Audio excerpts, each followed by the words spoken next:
ሰላም ጤና ይስጥልን የተወደዳችሁና የተከበራችሁ የጣና ቴሌቪዥን አድማጭ ተመልካቾቻችን በያላችሁበት የዓለም ዳርቻ አክብሮታዊ ሰላምታችን ይድረስ እያልን ከጣና ቴሌቪዥን የሰኔ 6 ቀን 2018 ዓ.ም ዜናችን ተጀምሯል። በቅድሚያም ለሰዓቱ ዜና የመረጥናቸውን ዜናዎች ርዕሶቹን አስቀድመን እናስደምጣችኋለን። ብልጽግና ሸኔን ከጎኑ አሰልፎ ቢገጥመንም ድል አድርገነዋል ያለው የአማራ ፋኖ ብሔራዊ ንቅናቄ ሸዋ ጠቅላይ ግዛት አሳምነው ዕዝ በብልጽግናው ሰራዊት ላይ በወሰደው ፈጣን እርምጃ ታላቅ ጀብዱ መስራቱን አስታውቋል። በዚህ ውጊያ የብልጽግናው ሰራዊት ከሸኔ ጋር ቅንጅት ፈጥሮ መዋጋቱንና ሁለቱም ጸረ አማራ ኃይሎች በፋኖ መመታታቸውን ቀዳሚው ዜናችን ነው፣ ይደመጣል። በጎንደር ጠቅላይ ግዛት ፋኖ ሲመክር ብልጽግና የድሮን ቅኝት ሲያደርግ መዋሉ ታውቋል። ጸረ አማራው የብልጽግና ስርዓት ባሳለፍናቸው ቀናት ተደጋጋሚ የፋኖ ጥቃት በደረሰበት ወረዳዎች የተጠናከረ የድሮን ቅኝት ሲያደርግ ውሏል። ፋኖ በበኩሉ በፖለቲካ መምሪያ ኃላፊው አማካኝነት የተልዕኮ ግምገማና የስትራቴጂክ አቅጣጫ መድረክ አካሂዷል። ይዘነዋል።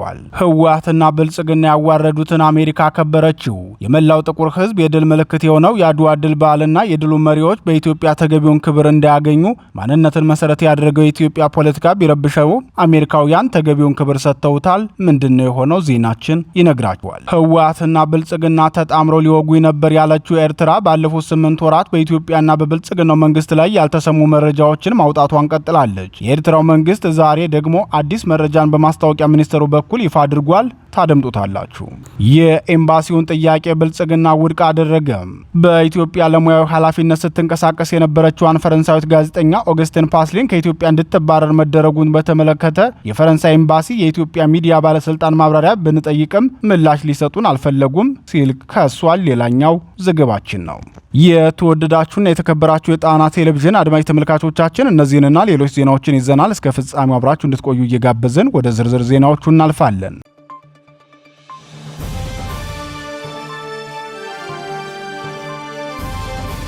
ብልጽግና ሸኔን ከጎኑ አሰልፎ ቢገጥመንም ድል አድርገነዋል። ፋኖ የአማራ ፋኖ ብሔራዊ ንቅናቄ ሸዋ ጠቅላይ ግዛት አሳምነው ዕዝ በብልጽግናው ሰራዊት ላይ በወሰደው ፈጣን እርምጃ ታላቅ ጀብዱ መስራቱን አስታወቀ።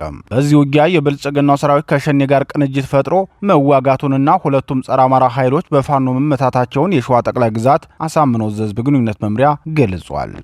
የእዙ ህዝብ ግንኙነት መምሪያ ተጋድሎውንና የተገኘውን ድል አስመልክቶ ለጣና ቴሌቪዥን በላከው መረጃ የአማራ ፋኖ ብሔራዊ ንቅናቄ ሸዋ ጠቅላይ ግዛት አሳምነው ዕዝ አጼ ዘርዓ ያዕቆብ አንደኛ ኮር በፍቃዱ በላይ ክፍለ ጦር ቀኑን ሙሉ ባደረጉት ለአስጨራሽ ውጊያ በሰረር ኩላና በቱቲ ከተሞች መሽጎ በነበረው የስርዓቱ ጦር ላይ ከፍተኛ ኪሳራ አድርሰውበታል ብለዋል። የክፍለ ጦሩ አንድ የሻለቃ ኃይል ወደ ሰረር ኩላ ከተማ በመግባት ውጊያውን ማካሄዱንና በጠላት ብልጽግና ሰራዊት ላይም የውጊያ የበላይነት የወሰደ መሆኑን የገለጸው የእዙ ህዝብ ግንኙነት መምሪያ ጠላት በደረሰበት ፈጣንና የማያዳግም እርምጃ ጫካ ውስጥ ያደራጀውን ዘራፊውን የሸኔ ስብስብ ለአጋዥነት ጋብዞ የነበረ ቢሆንም ሁለቱም ጸረ አማራ ኃይሎች ጥምረት ፈጥረው ያደረጉትን ውጊያ መክተን ከባድ ኪሳራ አድርሰንባቸዋል ሲል ተናግሯል። ፋኖም የብልጽግናውን ሰራዊትና የኦነግ ሸኔን ጥምር ሰራዊት በማስወጣት የሰረር ኩላ ከተማን መቆጣጠሩን የህዝብ ግንኙነት መምሪያው አስታውቋል። ተጋድሎ በቱቲ ከተማ በኩልም ተጠናክሮ የዋለ ሲሆን ቱቲ ከተማና ዙሪያው በተደረገው ውጊያ ደግሞ የፋኖን የውጊያ የበላይነት ያስመሰከረ ድል መገኘቱን የአጼ ዘርዓ ያዕቆብ አንደኛ ኮር ህዝብ ግንኙነት ክፍል ገልጿል።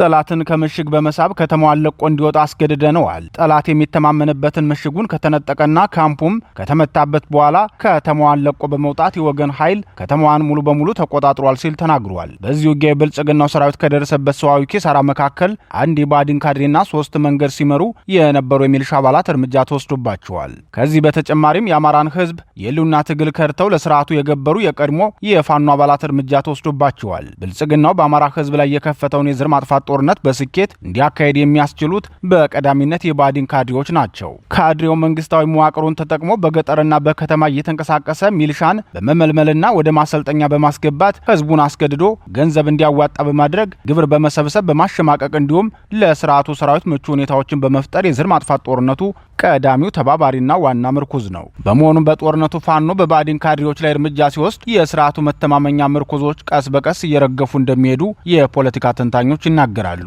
የፖለቲካ ተንታኞች ሲቀጥሉም የፌዴራል መንግስቱ ከፍተኛ ቁጥር ያለው ወታደር ቢሞትበት አይጨንቀውም። ከወታደሩ መሞት ይልቅ የከባድ መሳሪያውና የተተኳሹ በፋኖ እጅ መግባት ነው የሚያስጨንቀው። መንግስትን የሚፈትነው ካድሬዎቹ ላይ እርምጃ ሲወሰድባቸው ነው ይላሉ። በትናንቱ ውጊያ ፋኖ 8 ክላሽንኮቭን ጨምሮ የወገብና የድረት ትጥቅ እንዲሁም ከፍተኛ ቁጥር ያለው ተተኳሽ ገቢ ማድረጉን በተጋድሎ ውሎ የሪፖርት መረጃው አድርሶናል።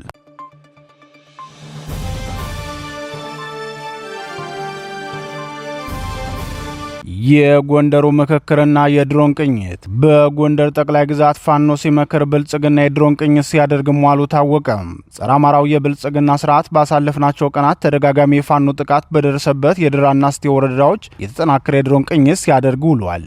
ፋኖ በበኩሉ በፖለቲካ መምሪያ ኃላፊው አማካኝነት የተልኮ ግምገማና የስትራቴጂክ አቅጣጫ መድረክ አዘጋጅቷል። ለአማራ ፋኖ ታጋዮችና ለአካባቢው ሕዝብ የጥንቃቄ መልእክት ያደረሱን ምንጮቻችን እንደገለጹት ብልጽግናው ዛሬ ከማለዳ ጀምሮ በደቡብ ጎንደር ዞን ደራ ወረዳ ሳና፣ አርብ ገበያ፣ ወፋር ግፍ፣ ቤል አቦ፣ ገላውዲዮስና አጠቃላይ በአፈራዋናት ቀጠና የድሮን ቅኝት ሲያደርግ መዋሉን ተናግረዋል።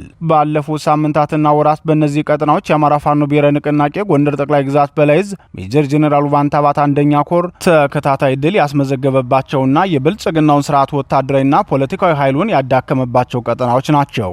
አካባቢው ለአማራ ክልል ርዕሰ መስተዳደር ጽሕፈት ቤት ከ35 ኪሎ ሜትር በላይ የማይርቁ መሆናቸውን ስጋት የገባው ስርዓቱ በአካባቢው ጠንካራ የድሮን ቅኝትና ድብደባ በመፈጸም የፋኖን ጉዞ ለመግታት እቅድ ማውጣቱ ይታወቃል። በሌላ የዚሁ ጎንደር ቀጠና የፋኖ ተጋድሎ መረጃ ስናመራ የአማራ ፋኖ ብሔራዊ ንቅናቄ ጎንደር ጠቅላይ ግዛት በላይ ዕዝ 206ኛ ከፍ ያለው ደሴ ኮር የኮርና የክፍለ ጦር ስራ አስፈጻሚዎችን ያካተተ የተልዕኮ ግምገማና የስትራቴጂክ አቅጣጫ ማስቀመጫ መድረክ አካሂዷል። ኮሩ ያዘጋጀው የፖለቲካ ውይይት መድረክ በአማራ ፋኖ ብሔራዊ ንቅናቄ የፖለቲካ መምሪያ ኃላፊው አርበኛ ጌታ አስራዳ አማካኝነት መሆኑን የገለጸው የኮር ሕዝብ ግንኙነት ክፍል ካፋብን ጎንደር ጠቅላይ ግዛት በላይ ዕዝ ካሉ የውጊያ ቀጠናዎች በከፈለው ከፍተኛ መስዋዕትነትና በጀግንነት ታሪኩ የሚታወቀው 206ኛ ከፍ ያለው ደሴ ኮር ተቋማዊ ሪፎርም መስራቱን ተከትሎ የሰራዊቱን የውጊያ ዝግጁነትና የዕዝ ሰንሰለት ይበልጥ ወደ ላቀ ደረጃ እያሸጋገረ ይገኛል። ይህ የምክክር መድረክም በሪፎርሙ ማግስት የተመዘገቡ ስኬቶችን ለመገምገም እንዲሁም የቀጣይ ስምሪቶችንና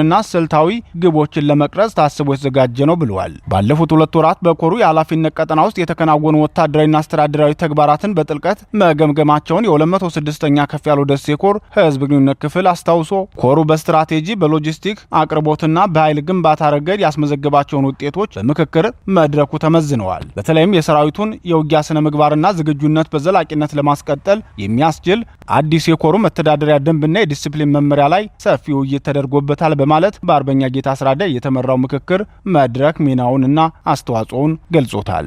የቀጣይ ወራት ስልታዊ የክወና እቅድ በምክክር መድረኩ ላይ መጽደቁን የገለጸው የኮር ሕዝብ ግንኙነት ኃላፊ ወቅታዊ በሆኑ ቀጠናው የጸጥታ አጀንዳዎችና ስጋቶች የ6ኛና 8ኛ ክፍል ተማሪዎችን ፈተና ማስፈጸም ላይም ጥብቅ ወታደራዊ አቅጣጫዎችን አስቀምጧል ብለዋል። የአካባቢውን አስተማማኝ ሰላምና ደህንነት ለማስከበር በየደረጃው የሚገኘው የክፍለ ጦር አመራርና መላው የኮሩ አባላት የተሰጣቸውን ግዳጅ በላቀ የውጊያ ጥበብና ቁርጠኝነት ለመወጣት ዝግጁ መሆናቸውን በድጋሚ በማረጋገጥ መድረኩ የተቀመጡትን ስልታዊ ግቦች በውጤታማነት ለመተግበር የጋራ መግባባት ላይ በመድረስ ተጠናቋል።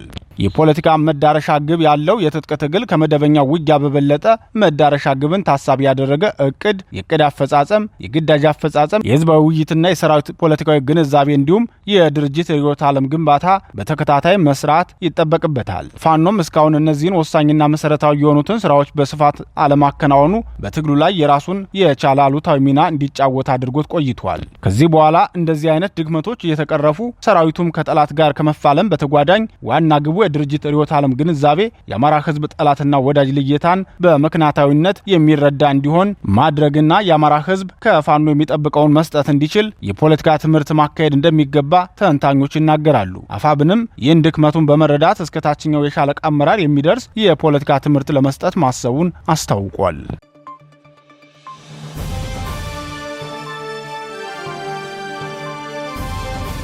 ህወሓትና ብልጽግና ያዋረዱትን አሜሪካ አከበረችው። የመላው ጥቁር ህዝብ የድል ምልክት የሆነው የአድዋ ድል በዓልና የድሉ መሪዎች በኢትዮጵያ ተገቢውን ክብር እንዳያገኝ ማንነትን መሰረት ያደረገው የኢትዮጵያ ፖለቲካ ቢረብሸውም አሜሪካውያን ተገቢውን ክብር ሰጥተውታል። የአሜሪካንና የኢትዮጵያን ዲፕሎማሲያዊ ግንኙነት የጀመሩት ዳግማዊ አፄ ምኒልክና ባለቤታቸው እቴጌ ጣይቱን የአሜሪካዋ ፔንሲልቬኒያ ግዛት በምክር ቤት አስወስና ክብር ሰጥታለች። በአሜሪካ የፔንሲልቫኒያ ግዛት የህዝብ ተወካዮች ምክር ቤት የአውሮፓውያኑ መጋቢት 2 በግዛቱ የአድዋ ድል መታሰቢያ ቀን እንዲሆን የቀረበለትን የውሳኔ ሐሳብ በከፍተኛ ድምፅ አጸደቀ። ይህ ኤችአር 441 የተሰኘው የውሳኔ ሐሳብ የጸደቀው ባለፈው 8 በግዛቲቱ የህዝብ ተወካዮች ምክር ቤት በተደረገ የድምፅ አሰጣጥ ስነ ስርዓት መሆኑን አስታውቋል። በአሜሪካ የግዛቶች ምክር ቤት አሰራር መሰረት ይህ ውሳኔ በግዛቲቱ የህግ መዝገብ ላይ የአድዋ ድል በይፋ እውቅና ያገኘበት ታሪካዊ ሰነድ ሆኖ በቋሚነት ይቀመጣል። የውሳኔ ሐሳብ ረቂቁ የአውሮፓውያኑ ማርች 2 ቀን 2026 የ130ኛ የአድዋ ድል ቀን ሆኖ በፔንሲልቫኒያ ግዛት እውቅና እንዲሰጠው የሚደነግግ ነው። በኢትዮጵያ በየዓመቱ የካቲት 23 የሚከበረው የአድዋ ድል በዓል በድምቀት እንዳይከበርና የድሉ መሪዎች አጼ ምኒልክና እቴጌ ጣይቱን በተመለከተ ተገቢውን ክብር ተነፍገው መቆየታቸው ይታወቃል። በተለይም ባለፉት 5 ዓመታት የዳግማዊ ምኒልክ የእቴጌ ጣይቱና የጀግኖች አርበኞች ምስል ያረፈበትን ልብስ መልበስ፣ በአድዋ ጦርነት ኢትዮጵያውያን አርበኞች ይዘውት የዘመቱትን ሰንደቅ ዓላማ መያዝና ድሉን በክብር ማክበርን ኦህዴድ ብልጽግና በይፋ መከልከሉ ይታወቃል።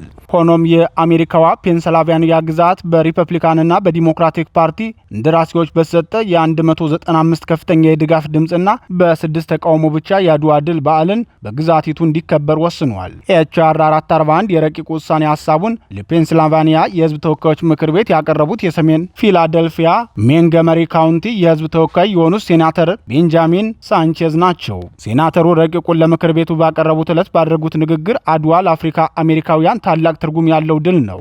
በዘመናዊ የዓለም ታሪክ ውስጥ አድዋን የሚስተካከል ድል የለም። ኢትዮጵያዊ ንጉሥ ዳግማዊ ምኒልክና ባለቤታቸው ጣይቱ ብጡል በአመራር ሰጭነት ሀገራቸውን ከቀይ ግዛት ተቀራማቾች ማዳን የቻሉበት ታላቅ የመሪነት ብቃታቸውን ያሳዩበት ድል ነው ሲሉ ተናግረዋል። ሴናተር ቤንጃሚን አክለውም ይህ የአድዋ ድል ለአፍሪካ አሜሪካውያን በሀገረ ግዛት ውስጥ ለሚኖሩ ትውልደ ኢትዮጵያውያን ሁሉ ታላቅ ኩራት ነው። ይህን ታላቅ ድል ግዛታችን ክብርና እውቅና መስጠቷ ደግሞ ለእኛ ክብር ነው ብለዋል። የፔንሲልቫኒያ ግዛት የተወካዮች ምክር ቤት በበኩሉ አውሮፓውያን የአፍሪካ ሀገራት ቅኝ ግዛት በያዙበትና መቼም ነጻ የሚወጡ በማይመስልበት በዚያን ወቅት ኢትዮጵያ ነጻነቷን በማስከበር የአድዋ ድልን አስመዝግበዋል። በዚህም ኢትዮጵያ ቅኝ ያልተገዛች ብቸኛው አፍሪካዊት ሀገር በመሆን በ19ኛው እና በ20ኛው ክፍለ ዘመን በነበሩ የዓለም ሀያላን እውቅናና ክብር የሚሰጣት ናት ሲል በድረገጹ አስነብቧል። በዚህ ውሳኔ መሰረትም የአውሮፓውያኑ መጋቢት 2 ወይም በኢትዮጵያ የካቲት 23 ቀን በፔንሲልቫኒያ ግዛት የአድዋ ድል መታሰቢያ ቀን እንዲሆን ውሳኔ ማሳለፉን ምክር ቤቱ ሲያሳውቅ የአድዋ ድል ቀንን በማክበር የአሜሪካን ታሪክም እናከብራለን ብሏል። በኮሎራዶ ግዛት የአውሮራ ከተማ ምክር ቤት እንደራሴና የሪፐብሊካን ፓርቲ አባል የሆኑት ትውልደ ኢትዮጵያዊው አቶ አምሳሉ ጸጋይ በበኩላቸው ኤችአር 441 የተባለው ውሳኔ በምክር ቤቱ ባሉ ሁሉም ፓርቲዎች በከፍተኛ ድምፅ የጸደቀ መሆኑ እንዳስደነቃቸውና እንዳስደሰታቸው ተናግረዋል። 13 ሚሊዮን ሕዝብ በሚኖርባት ፔንሲልቫኒያ ግዛት በርካታ ትውልደ ኢትዮጵያን ፊላደልፊያን ጨምሮ በሌሎች የግዛቲቱ ትልልቅ ከተሞች ውስጥ ይኖራሉ። የኢትዮጵያ ታሪክ በኢትዮጵያውያን ብቻ ተወስኖ የሚቀር አይደለም ያሉት አቶ አምሳሉ ጸጋይ ያ ታሪክ የአፍሪካውያንና የጥቁር አሜሪካውያን ታሪክም ጭምር ነው ብለዋል። የድል ቀኑ በፔንሲልቫኒያ ግዛት እንዲታሰብ መደረጉ ወርቃማ ድልን የሚፈጥር እንደሆነም ተናግረዋል። የአድዋ ድል በተመሳሳይ እርሳቸው በተወከሉበት ኮሎራዶ ግዛት አውራሮ ከተማ ምክር ቤትም እውቅና ሰጥቶት የጥቁሮች ታሪክ ከሚዘከርበት ወር ጋር ተጣምሮ የሚከበር በዓል እንዲሆንም አስታውሰዋል። ጉዳዩ ወደ ምክር ቤት ከመምጣቱ በፊት ከፍተኛ እንቅስቃሴ ሲደረግበት እንደነበር ያወሱት አቶ አምሳሉ ይህ ታሪካዊ ድል ለኢትዮጵያውያን፣ ለአሜሪካውያን፣ ለጥቁሮች በሙሉ ትልቅ እድል ነው ብለዋል። መጋቢት 2 የአድዋ ቀን መባሉ ደግሞ ለአንድ ጊዜና ለአንድ ዓመት ብቻ ሳይሆን ቋሚና ቀጣይ እንደሆነ የተናገሩት አቶ አምሳሉ ዕለቱ ለአድዋ ድል መሰየሙ በተግባር ምን ማለት እንደሆነ ሲናገሩም በግዛቲቱ ቀን መቁጠሪያ ውስጥ የአድዋ ቀን ተብሎ ተካቶ ታስቦ ይውላል። ይህም ትልቅ ትርጉም ያለው ትምህርታዊ ነው ብለዋል። የአድዋ ድል በበርካታ ግዛቶች እውቅና እያገኘ ከመጣ ወደፊት ኢትዮ አሜሪካውያን፣ ጥቁር አሜሪካውያንና የተለያዩ አደረጃጀቶች ጉዳዩን በጊዜ ሂደት ወደ ፌዴራል ይዘውት እንዲሄዱ አንዳች ዕድል ሊፈጥር እንደሚችል ያላቸውን ተስፋ ተናግረዋል። አድዋ ኢትዮጵያ በአጼ ምኒልክና በባለቤታቸው እቴጌ ጣይቱ አመራር ሰጭነት የጣሊያን ወራሪዎችን ድል በመምታት ሉዓላዊነቷን አክብራ የቆየችበትና በዓለም አቀፍ ደረጃ የጥቁር ሕዝቦች ነጻነት እና ጸረ ቅኝ ግዛት ትግል ምልክት የሆነ ታሪካዊ ድል ነው። ሆኖም ይህ ታላቅ ድል በኢትዮጵያ ተገቢውን ክብር እንዳያገኝ ና የድሉ መሪዎችም በልካቸው እንዳይከበሩ ብሔርን መሰረት ያደርገውና አማራን ጠልተው የተነሱት የኦህዴድና ህወሓት ስርዓቶች እክል ሲፈጥሩ መቆየታቸው የሚታወቅ ነው። የኢትዮጵያና የአሜሪካ ዲፕሎማሲያዊ ግንኙነት ከ100 ዓመታት በላይ ሲሆነው የሁለቱን ሀገራት ዲፕሎማሲያዊ ግንኙነት ያስጀመሩት ደግሞ ህወሓትና ኦህዴድ የሚጠሏቸው ታላቁ ንጉሥ ነገስት ዳግማዊ ምኒልክ መሆናቸው ይታወቃል።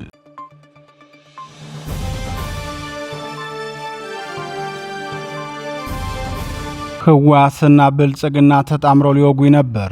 ኤርትራ ባለፉት 8 ወራት በኢትዮጵያና በብልጽግናው መንግስት ላይ ያልተሰሙ መረጃዎችን እያወጣ ያለው የኤርትራው መንግስት ዛሬ ደግሞ አዲስ መረጃን በማስታወቂያ ሚኒስትሩ በኩል ይፋ አድርጓል። ይህ አዲስ ትርክት ነው ሲሉ ተንታኞች የገለጹት የአቶ የማነ ገብረ መስቀል መልእክት የህወሓትና ብልጽግና ጥምረት ፈጥረው ሊወጉኝ ነበር የሚል ነው። አቶ የማነ ገብረ መስቀል ይህን የገለጹት እንደተለመደው ዛሬም በግል የትዊተር ወይም የኤክስ ገጻቸው ባሰፈሩት መልእክታቸው ሲሆን የብልጽግናው ሊቀመንበር ታማኝ ሹሞች ጌታቸው ረዳና ሬድዋን ሁሴን ተባብረው ያዘጋጁትን ጽሑፍ ለአልጀዚራ ላይ ባጋሩ ማግስት የተሰጠ ምላሽ ነው ተብሏል። በአስመራ የኢትዮጵያ አምባሳደር የነበሩትና በኋላም አቶ ገዱ አንዳርጋቸውን ተክተው የብልጽግናው ሊቀመንበር የደህንነት አማካሪ ሚኒስትር አሁን ደግሞ የብልጽግናው ብሔራዊ መረጃና ደህንነት ዳይሬክተር የሆኑት አቶ ሬድዋን ሁሴን ከወዳጃቸው ጌታቸው ረዳ ጋር በጋራ ባስተላለፉት መልእክታቸው የኤርትራ መንግስት ለኢትዮጵያ በጎ የሚያስብ አይደለም፣ የእሱ ፍላጎትኛ እየተበጣበጥን እንድንወድም ነው፣ ለዚህ ነው ጠላቶቻችንን እያስታጠቀ ያለው ሲሉ መክሰሳቸው ይታወሳል። አቶ ጌታቸው ረዳ ለኤርትራው መንግስት ያላቸው አስተያየት የሚታወቅና ውሎ ያደረ ነው። ለዚህ የብልጽግናው ጉምቱ ሹሞች ንግግር ምላሽ እንዲሆን የሻቢያው ቁልፍ ሰው አቶ የማነ ገብረ መስቀል የብልጽግናውን ሹሞች ወንጀላ አጣጥለዋል። የነ ጌታቸው ረዳን ጽሑፍ ከማጣጣልም ባለፈ ምላሽ ይሆናል ያሉትን ሀሳባቸውን በኤክስ ገጻቸው አስተላልፈዋል። የማነ ገብረ መስቀል በትዊተር ገጻቸው ላይ ባሰፈሩት ምላሽ የኢትዮጵያው ፖተምኪን ዛሬም እንደለመደው የሐሰት፣ የማታለል፣ የቅዠት፣ የተሳሰረ መረጃና የብልጭልጭ ሀሳቡን ይዞ መጥቷል በማለት ወቀሳቸውን ይጀምራሉ። አቶ የማነ ገብረ መስቀል ብልጽግናውን የሚገልጹት ፖተምኪን በማለት ሲሆን ፖተምኪን ማለት ደግሞ በ18ኛው ክፍለ ዘመን በሩሲያ የነበረ አምታታው በከተማ የሆነ ወታደራዊ አዛዥ ነው። የዚያ ግለሰብ ባህሪ በፖለቲካ መዝገበ ቃላት ሲተረጎም ቁጭ በሉ የሚል አቻ ትርጉም ተሰጥቶታል። አቶ የማነ ገብረ መስቀል ብልጽግናውን ፖተምኪን የሚሉትም ብልጽግና ምንም አይነት የመንግስት ቁመናና ብቃት ሳይኖረው በአየር ላይ የተንሳፈፈ ፊኛ ነው ለማለት አስበው መሆኑን ከወራት በፊት ባሰፈሩት መልእክታቸው መግለጻቸው ይታወሳል። ዛሬም ያንኑ ፖተምኪን ወይም ቁጭ በሉ የሚለውን ቃል ተጠቅመው ባስተላለፉት መልእክት ዛሬ ክስ እያቀረቡብን ያሉት አካላት የፕሪቶሪያው ስምምነት ከመፈረሙ ከጥቂት ወራት በፊት በጅቡቲና ሲሸልስ በሚስጥር ተገናኝተው በኤርትራ ላይ የጋራ ወረራ ለመፈጸም ሲዶልቱ ነበር በማለት ከዚህ በፊት ያልተናገሩትን መረጃ አጋልጠዋል። ይህን የአቶ የማነን ሀሳብ ቀደም ሲል የህወሓቱ ሹም አማኑኤል አሰፋ መናገራቸው ይታወሳል። የሁለቱን የጽምዶ መሪዎች ተከታታይና ተመሳሳይ ንግግር የተመለከቱ የብልጽግናው ደጋፊዎች በበኩላቸው እኛ በዚህ ቅሌት ውስጥ የለንበትም፣ ተራ የስም ማጥፋት ዘመቻ ነው ሲሉ ይሞግታሉ። ገለልተኛ ምሁራን በበኩላቸው ጸረ አማራና ጸረ ኢትዮጵያ የሆኑት ሶስቱ ኃይሎች ማለትም ህወሓት፣ ሻቢያና ኦህዴድ ብልጽግና ከህዝብ ጥቅምና ቀጠናዊ መረጋጋት ይልቅ የቀውስ መንገድን የሚመርጡ በመሆናቸው አንዳቸው በሌላቸው ላይ ጥቃት ለመክፈት ያልዶለቱበት ጊዜ እንደሌለ ይናገራሉ። ብልጽግና ሻቢያን ከጎኑ አሰልፎ ህወሓትን ከመታ በኋላ እንደገና ህወሓትን በፕሪቶሪያ ስምምነት ከመጥፋት በመታደግ አማራንና ሻቢያን ለመምታት ሊጠቀምበት እንደሚያስብ የሚጠበቅ መሆኑን ይገልጻሉ። አሁን ላይ አንደኛው ከሳሽ ሌላኛው ተከራካሪ መሆናቸውም የፖለቲካዊ ሸፍጣቸው መጋለጥ አሳስቧቸው እንጂ ያልተናገሩትና ያልሰሩት ስራ ስለተገለጸ አለመሆኑን ጨምረው ገልጸዋል።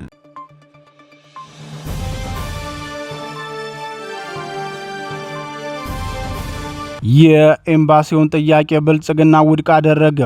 በኢትዮጵያ ለሙያዊ ኃላፊነት ስትንቀሳቀስ የነበረችዋን ፈረንሳዊት ጋዜጠኛ ኦገስቲን ፓስሊን ከኢትዮጵያ እንድትባረር መደረጉን በተመለከተ የፈረንሳይ ኤምባሲ የኢትዮጵያ ሚዲያ ባለስልጣን ማብራሪያ ብንጠይቅም ምላሽ ሊሰጡን አልፈለጉም ሲል አስታውቋል። ኤምባሲው ለብልጽግናው ባለስልጣናት ያቀረበው ጥያቄ የተባረረችበትን ምክንያት ግለጹልን የሚል እንደነበር ገልጾ ሆኖም ያደረጋቸው ተደጋጋሚ ሙከራዎች ኤምባሲው ጋዜጠኛዋ ከተባረረችበት ምክንያት ጀርባ ስላለው ዝርዝር ጉዳይ እስካሁን ምላሽ ወይም ማብራሪያ በመጠየቅ ላይ እንደሚገኝ የኤምባሲውን ምንጮች ዋቢ አድርጎ የዘገበው መሰረት ሚዲያ ነው። ፈረንሳዊቷ ጋዜጠኛ ኦገስቲን ፓስሌ ለፈረንሳዊ ታዋቂ የዜና አውታር ለአክሯና ለሌሎች ዓለም አቀፍ ሚዲያዎች በኢትዮጵያ ቆይታዋ ሰብአዊ ጉዳዮችን፣ የሱዳን ስደተኞችን ሁኔታና ማህበራዊ ቀውሶችን ስትዘግብ ቆይታለች። የፍሪላንስ ጋዜጠኛ እንደሆነች የተገለጸችው ኦገስቲን ፓስሌ ከሁለት ቀናት በፊት ከኢትዮጵያ ስለተባረረችበት ጉዳይ የብልጽግናው ስርዓት ባለስልጣናት ጋዜጠኛዋን ያባረሩበት ዝርዝር ምክንያት እስካሁን በይፋ አልገለጹም። ከዚህ በፊት በ2003 ዓ.ም ማርን ሸቢዬና ዮሐን ፐርሰን የተባሉ ስዊድናውያን ጋዜጠኞች በኢትዮጵያ የተከለከለ ቦታ ገብተው የሀገርን ሚስጥር አጋልጠዋል በማለት የህወሓት ኢህአዴግ መንግስት ማሰሩ ይታወሳል። በወቅቱ ጋዜጠኞቹ የታሰሩበትን ምክንያት ያብራሩት ጠቅላይ ሚኒስትር መለስ ዜናዊ በአውሮፓውያን ጁሊያን አሰንጌ የሚባል ጋዜጠኛ ሴት ስለደፈረ አስረውታል፣ በእኛ ሀገር የታሰሩት ስዊድናውያን ጋዜጠኞች ግን ሴት ባይደፍሩም አገር ደፍረዋል፣ አገር የደፈረ በህግ መጠየቅ የለባችሁም የሚል ካለ ይምጣና እንነጋገራለን በማለት ነበር የተናገሩት። የኦገስቲን ፓስሊን ከአገር መባረር በተመለከተ ግን ብልጽግናው አስቀድሞ ማብራሪያ ካለመስጠቱን ባለፈ ከኤምባሲው ጥያቄ ሲቀርብለት ፈቃደኛ ለመሆኑ የስርዓቱን አምባገነንነት ብቻ ሳይሆን ኋላ ቀርነትም እንደሚያሳይ ተንታኞች ይናገራሉ። ይህ በእንዲህ እንዳለ የዓለም አቀፉ የጋዜጠኞች መብት ተሟጋች ድርጅት ሲፒጄ የብልጽግናው ስርዓት ባለስልጣናት የጋዜጠኛዋን የመኖሪያ ፈቃድና የሚዲያ እውቅና በአስቸኳይ እንዲመልሱና በስራዋ እንድትቀጥል እንዲፈቀድ እንዲፈቅዱላት ጠይቋል። የድርጅቱ የአፍሪካ ዳይሬክተር ኤንጀል ኩንተል በሰጡት መግለጫ ጋዜጠኛዋ የተባረረችው በሰሜን ኢትዮጵያ ትግራይ ክልል ተገኝታ ነዋሪዎች ወደ ጦርነት ልንመለስ እንችላለን በሚል ስላላቸው ስጋት የሰራችውን ዘገባ ተከትሎ የተወሰደ የበቀል እርምጃ መሆኑን አስታውቀዋል። ባለስልጣናት በይፋ መወያየትና መፈተሽ የማይፈልጉትን የፖለቲካና የጸጥታ ጉዳይ በገለልተኝነት የዘገበችን ጋዜጠኛ በቁጥጥር ስልጣናቸው ተጠቅመው መቅጣታቸው ተገቢ እንዳልሆነ ድርጅቱ ገልጿል። በቅርብ ዓመታት በአገሪቱ ከተቀሰቀሱት የውስጥ ግጭቶች የአንዳንዶቹ መጠናቀቅና አዳዲስ አለመረጋጋቶች መፈጠር ማግስት መንግስት መረጃዎችን ለመቆጣጠር የሚያደርገው ጥረት መጨመሩንና የሚዲያ ምህዳሩ ከጊዜ ወደ ጊዜ እየጠበበ መምጣቱን የጋዜጠኞች መብት ተሟጋቾች ድርጅት በተደጋጋሚ ሲያሳስቡ ቆይተዋል።